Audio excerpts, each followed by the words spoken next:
If you're a last-minute gift shopper, then Instacart is your holiday rescue app this season. No more tracking packages, no more trips to the post office, and no more Christmas gifts arriving in February. Instead, you can just download Instacart to order gifts like beauty, tech, and gourmet goods from local stores and get them delivered in as fast as 1 hour. Plus, right now, you'll get free delivery on your first 3 orders. This offer is valid for a limited time. $10 minimum per order. Additional terms apply. Must be 21 plus to purchase alcohol where available.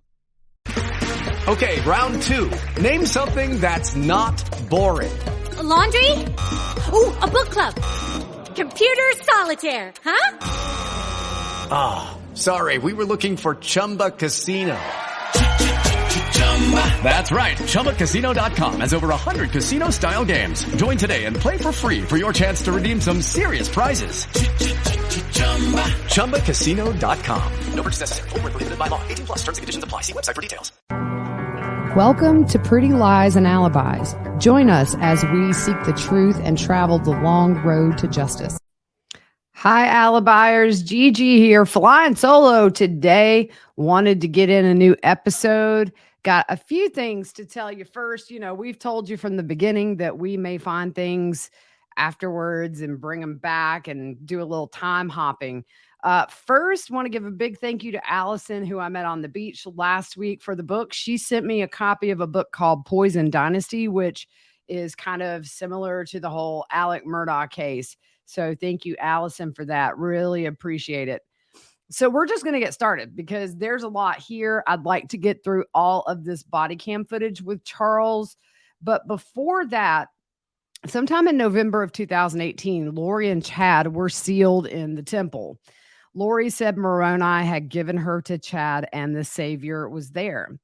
Gibb told Nate Eaton they felt they were sealed by those on the other side of the veil that had the authority to do that. They were both still married at this time, by the way, and both Charles and Tammy were alive. She said it was okay they did this because they had been married so many times before. Their spouses would understand someday. So there you go. At some point, Chad makes a portal in Lori's closet so Lori can visit him. I would love to see a hidden camera of that, her sitting in the portal. So in our last episode, we gave some iCloud information and couldn't figure out who Melanie 2 was on Lori's stored contacts. And I went back through some of the document dump. It looks like investigators traced that number back to Chad and Tammy. So obviously that was a number that Lori was using to communicate with Chad. So, and then the other thing, previously we had talked about Lori emptying out Charles's bank account, and it's a really sticky situation because they were legally married. There was no separation. There was nothing in place. Man, I mean, it was technically legal what she did, but it was low. Left Charles in a huge bind. And also, we talked a little bit about Christina's interview with authorities. If you remember, she was part of that group, didn't stay long, was really quickly labeled as dark after she questioned Lori. This is the one, if you remember, her sister lives in Salem, Idaho, and went to church with Tammy and Chad Daybell. I went back and watched that full interview she gave with police and got a few little pieces of information we didn't share last time. She had met Lori at church, but did not interact much. Actually, it was her husband and sons did. They mostly interacted with Lori, but thought she was great. So after Lori and Charles moved to Hawaii, they went on a trip. And these people, Christina and her family, went on a trip to Hawaii. And so her sons wanted to meet up and see Lori. So they made plans and met up on a Sunday. And Christina said this was really kind of the first time she interacted with Lori.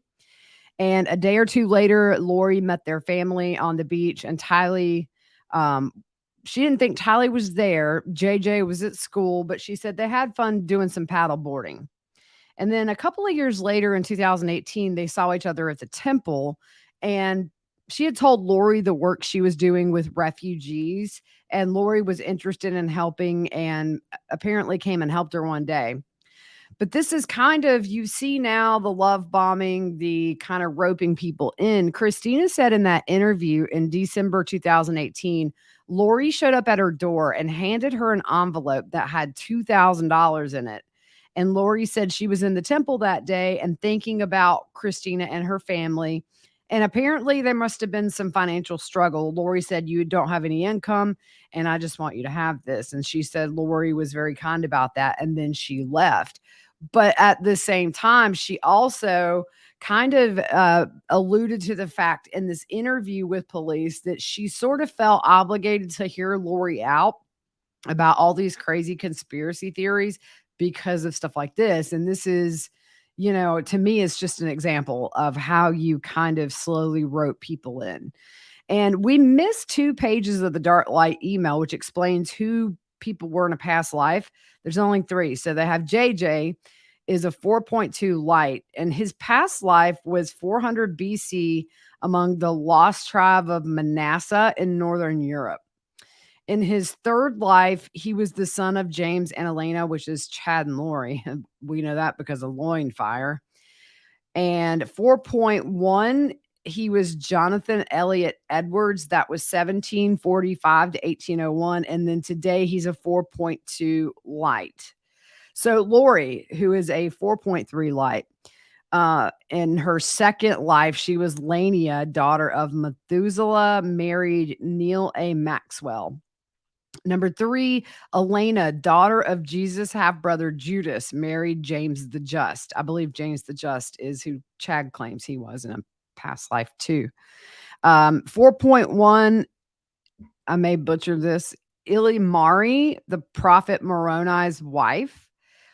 And then in the next life, she was a 4.2, Mary French, wife of Robert Smith Jr. This was 1626 to 1693. And today she is a 4.3 light.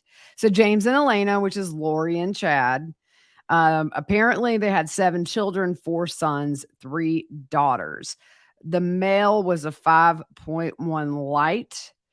Female, it says Melanese 1. Female 4.3 light, a male 5.1 light, 3rd time on earth. He was 16 and tall and a high school quarterback. Female, another female was a 4.3 light. This was like her 3rd life on earth. One of the dream girls, go figure. One of the dream girls. There was a male that was 4.3 light, and then there was a male that's 4.2 light, which was JJ. So yeah, try to figure that out, guys. Before we get into the body cam footage with Charles, just want to do a little quick spot with Tylee's friend did an interview April 20th of 2020 with investigators about Tylee, and she said they met during their sophomore year at Perry High School. They first hung out on New Year's Eve 2017 going into 2018, and she said Tylee moved around a whole lot the time she knew her, and Tylee was not happy about the Texas move, saying she was frustrated and sad and would come to visit her friends in Arizona, but just didn't want to be there. And she recalls one time when Tylee was living with Alex in Arizona and Lori was in Texas. And she said Tylee and Lori had an argument, so Tylee texts their mom, and Lori did not respond to Tylee for 4 days, which just blows my mind. I mean, if my kid texts me, it's instant that I text them back. 4 days, that's kind of just, it's very deliberate. She said Tylee dropped out her junior year due to health concerns. And she said Tylee was in and out of the hospital her sophomore year and was also depressed. And I can imagine with everything this kid went through. She got her GED, and the friend was asked about Alex. And she said she absolutely loved him. Now, it's not clear whether she means she did or Tylee. But the friend said that Alex was a friendly and fun guy, and Tylee actually preferred to stay with Alex over any family member, which is just eerie considering what we know now. And we've heard this. She said Tylee didn't like Charles and said Lori was the friendly, bubbly mom. Lori would say little things about religion, and this girl would ask friends who were LDS about some of these things that Lori was saying, and they said it was a little off. And the thing too, I don't put a whole lot of stock in we've talked about this in past episodes, step-parent, stepchild relationships can be very, very difficult. And I think Tylee also realized that her mom, when her mom was done with people, it was not just a simple goodbye. It was a very nasty goodbye with a lot of drama. And I'm sure there's a lot of reasons Tylee was guarded, and teenagers are tough. So, I'm not surprised there was some friction there between Tylee and Charles. She said Tylee was not very religious, but followed the doctrine, but not really in a cookie cutter way. And Tylee once told her that her mom liked to find people and fix them. Tylee was annoyed at the random people Lori would bring around, and she said Tylee took care of JJ more than Lori at times, and that interfered with Tylee being able to hang out with friends. But she said Tylee would do anything for JJ and wanted to keep him safe. Another little quick thing before we jump into the body cam footage is Morgan Lowe interviewed Summer and Janice, which is Lori's mom and sister, back in May of 2020. And they deny that she is in a strange cult. And when they were asked that, so she doesn't believe she's leading the 144,000, Janice immediately says no. And Summer says the end of the world in July has never come from Lori's lips. Summer said she met Chad once, and Morgan said he's spoken to people who in and around Rexburg who think Chad is legit, thinks he really can see beyond the veil. And Summer just essentially said, we have freedom of religion. You can believe what you want to believe. She said most of what has been reported, it's just flat out not true. And when asked if they thought Chad brainwashed Lori, Janice immediately laughs out loud and says, no, he couldn't do it. It's not possible. So just some little nuggets before we get into this body cam footage with Charles. This was on January the 30th. Now, if you remember, Charles had flown back into Arizona. Lori had taken the money. She had taken his truck. She's moved everything in his out of that house with the exception, I believe, of one box of clothes that is hidden behind some food storage. And then she had said some very disturbing things to him over the phone that she would kill him if he got in her way. So Charles is obviously already set off nervous. And so the body cam starts with him saying that he can't get in touch with his kids. And the officer asks how old they are. And Charles says 6.5 and 16. And the officer asked Charles, how long have you been trying? And he says 2 days. Charles says she's lost her mind. He says we're LDS. She thinks she's a resurrected being and a god and a member of the 144,000. She also says Jesus is coming back next year. She took all of our money out of the bank account today. My truck is gone from the airport. And he says she was the one that went to the airport and got it. He tells the officer that he went to Community Bridges and filled a report out, and they ordered a pickup for Lori an hour and a half ago. So this officer asks what makes her a threat to herself and to others. And Charles says she's threatened to murder me, to kill me.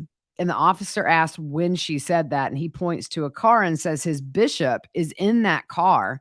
And he was on the phone with Charles when Lori said she would have him destroyed. So the officer says that's not a threat to kill you. It's really hard watching this body cam footage because Charles really kept his cool when it was really clear these officers weren't super taking him serious. I think the ones at the house, these guys right here, out of all, maybe took him a little more serious. But Charles said yesterday, she threatened to kill him. And the officer said, what did she say yesterday? Charles said, Lori says, you're not Charles. I don't know who you are, what you did with Charles, but I can murder you now with my powers. The officer says she's speaking as a spiritual being. And Charles says she's not here. She's lost her reality.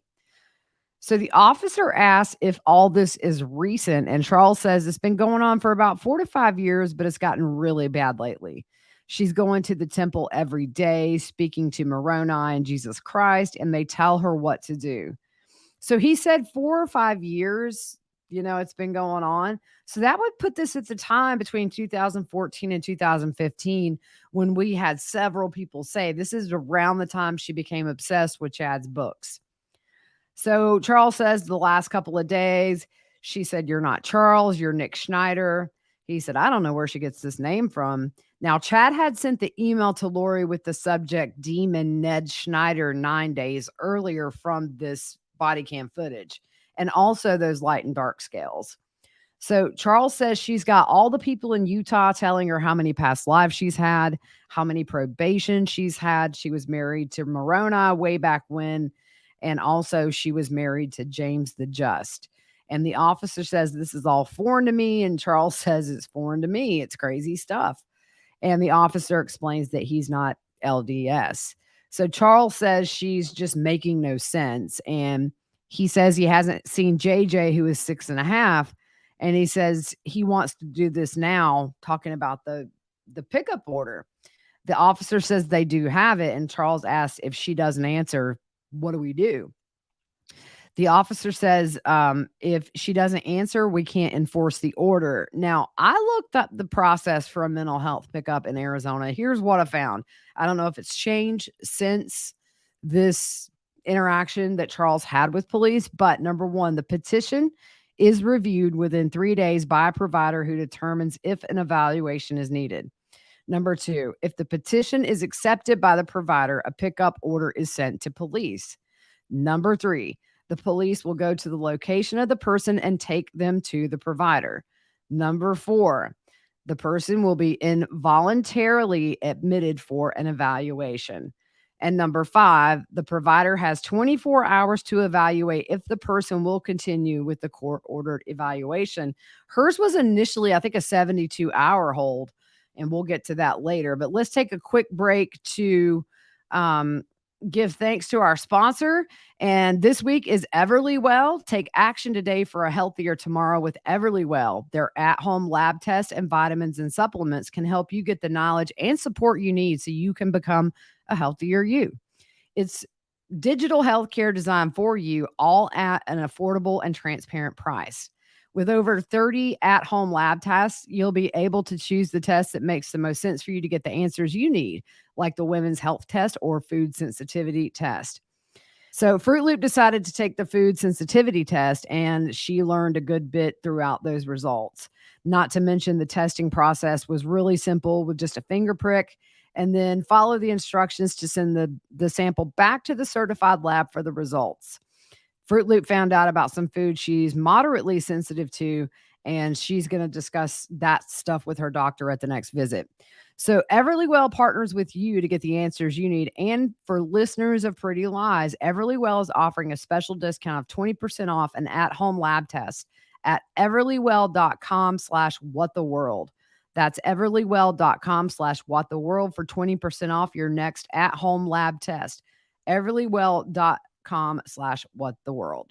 Judy was boring. Hello. Then Judy discovered ChumbaCasino.com. It's my little escape. Now Judy's the life of the party. Oh, baby, mama's bringing home the bacon. Whoa, take it easy, Judy. The Chumba life is for everybody. So go to ChumbaCasino.com and play over 100 casino-style games. Join today and play for free for your chance to redeem some serious prizes. ChumbaCasino.com. No purchase necessary. Void where prohibited by law. 18+ terms and conditions apply. See website for details. So back to it. So now we just went through what police can do with these orders. And Charles, at this point, Charles is at his house. And it's like he can't get in. She's changed the locks.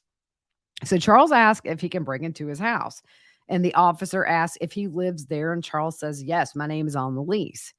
The officer asks if there's any order of protection, and Charles says no. So the officer asks, how does she pose a threat to your children? And Charles says, I don't know what she's going to do with them. I don't know if she's going to flee with them or hurt them. And I mean, right there, he nails it, because this is what happens end of August, beginning of September. She flees with them and then hurts them within the month of September. The officer says, you don't even know if she's here right now. And Charles says he doesn't know the garage is closed and locked, so he couldn't tell. So the cop asks, is it possible her car and his truck is in there? And Charles says he didn't think she could fit his truck in there. And she had told him all of his stuff was gone. You're not Charles. All your stuff is gone. Charles says, I don't know what that means. So the officer asked Charles when he left town, and when did you leave town? And he said, yesterday morning around 5 a.m. He flew to Houston and came back that night, but Charles says she canceled his flight and took his truck. The officer asked, did she tell you what Hang on. Lost me place.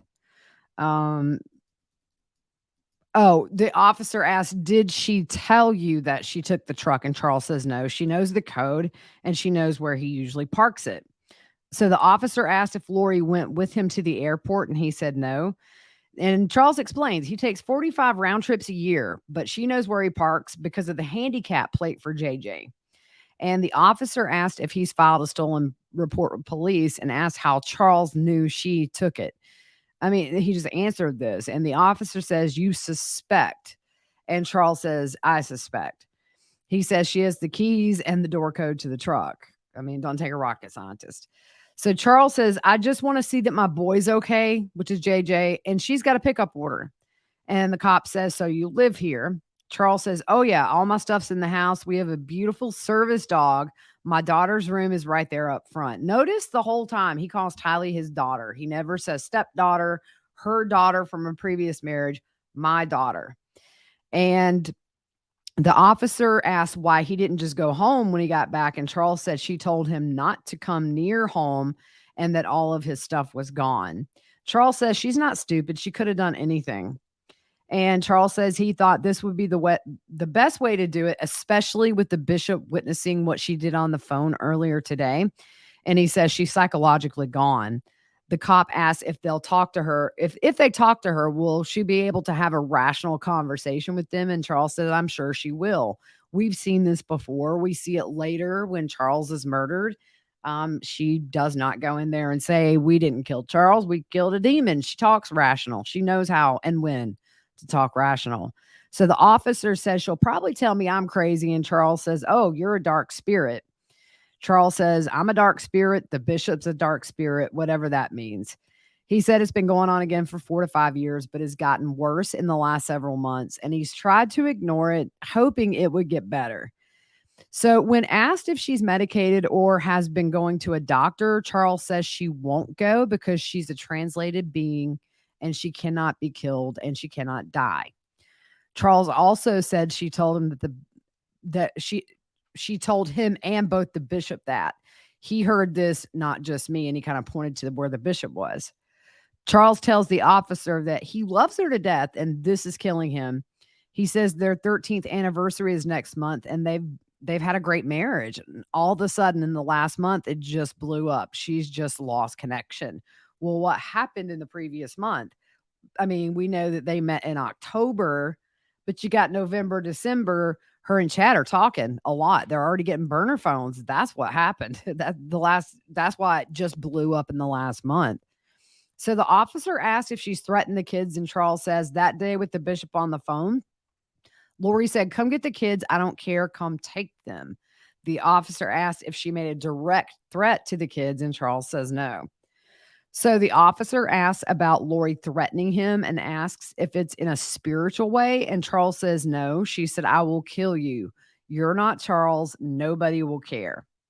So the officer says, so at this point, she doesn't think you're Charles. Charles says she thinks I'm Nick Schneider. He asks, who's Nick Schneider? And Charles says, I have no idea. It's the name she used. I don't know where it came from. I'm as bewildered as you are. This is so foreign to me. I don't know what to do. I need help. She needs help. So he said he wants to go to bed so he can get up and take JJ to school. He said, so she took my car keys. I have no keys to get in. She knows what she's doing. She took $35,000 out of our bank account today. I can't make payroll Friday for my company. She changed the bank account numbers and I had to change it back myself to get back in. All the money's gone. I have $7 to my name. Charles also tells the officer that their nephew, Zach, stays there. And so they started walking to the house and Charles says he can try the code on the garage. And he tells the officer they're new there. That remember, they had just moved in January 1st. This is January the 30th, so less than a month. And as they passed by the bishop's car, Charles said he heard the conversation earlier that day because he patched him in on that call. The officer asked if she had any guns in the house, and Charles said, yes, a rifle. And the cop asked if she knows how to use it. And Charles, his answer is bleeped out when he answers that question. So Charles tries the code for the garage door and it opened. The cars are all gone. And he said, she's gone. I don't know where my kids are. He said all 4 cars are gone: Tylee's car, his truck, Lori's car, and Zach's car. So Charles kind of lowers his head and sounds really defeated. It was so pitiful, and says, I don't know where my son is. So the cop says he can force entry, and Charles goes around to the side of the house and, can I just say, jumps the fence like a boss at his age. Just I would have been on the ground.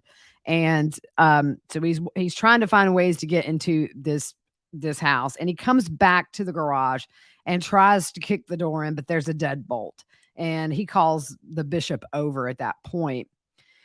And so Charles says, she's taking my son. She'll be taking JJ to school the next day. And at this point, Charles is still, bless his heart, he's trying to kick that door in, and you can see he's just worn out. So the cops ask permission, and it takes the cops a few times, and they get it. They walk through the house, and Charles says, oh my God, I don't get this, guys. Then he says, she took my computer. They ask him about her saying anything to harm him or the children, and Charles says just what she said today. And the cop said, well, that's subjective, I guess. And the cop says, take the kids, I don't care. Then Charles repeats what Lori said, I don't care what happens to them. So the cop said, that's not a direct threat to harm. And the cop says, sounds like everything she said was carefully subjective. Charles explains Lori won't call him. She won't tell him where the kids are. He asked if there's anything he can do about that. And the cop asked if she said she was leaving, and Charles said no. The cop says, as a parent, she has the right to take her children. And he reminds Charles, you were not home at the time. And the cop says, as of now, the statements listed are provided by you. And he points to the bishop and says, to my understanding, you overheard some of them. And he must say, yes, I didn't hear him. And they ask if he heard her to threaten to hurt herself or kill Charles. And the cop said, you overheard her say destroy Charles. And that's subjective. And she could have meant a number of things. So the bishop said there was a disconnect from reality with her that was disturbing. And the cop says, we don't know she took your truck. Contact Phoenix PD and initiate a stolen car report. He says, as for tonight, they don't have a crime. They tried to serve the commitment papers during the course of a welfare check. And the cop says he can do an incident report documenting some of the information from this visit at the house. And Charles says, pickup order, right? Referring to those papers. And the cop said this was 2 separate calls. He said, normally they don't do this, referring to that pickup order after 10 o'clock at night. Another officer said that's a civil order and they can't execute a search warrant without a judge's order at night without a specific reason. So the other cop says the only reason we're here is because of statements you made to dispatch, and we came to conduct a welfare check to make sure your children are safe. He said they'll have to do an incident report since they forced entry into the home. And he says at this point, Charles can file a missing persons report. And Charles says, she's taken my son out of school. And the cop says she has the legal right. She's the parent.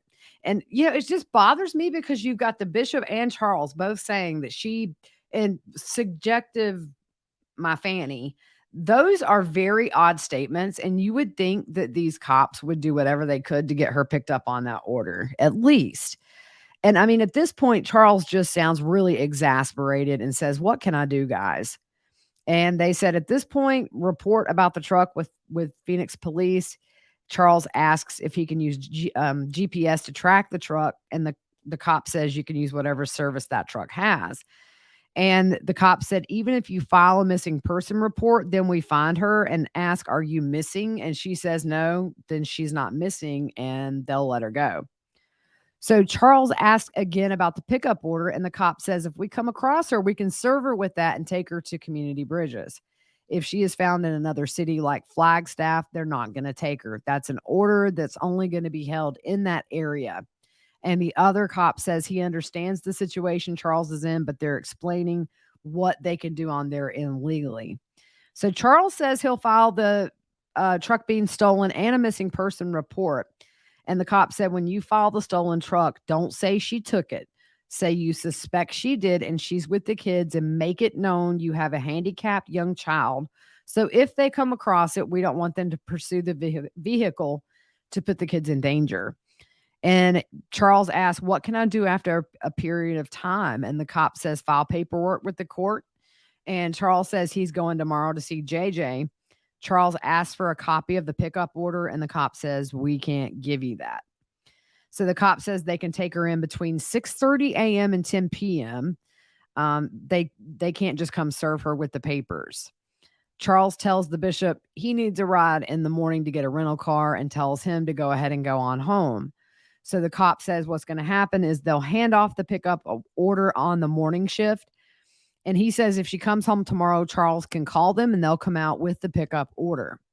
They ask for Charles's driver's license. And he says Lori also has a Hawaii driver's license on her too, which we found out through some flights she had booked later on.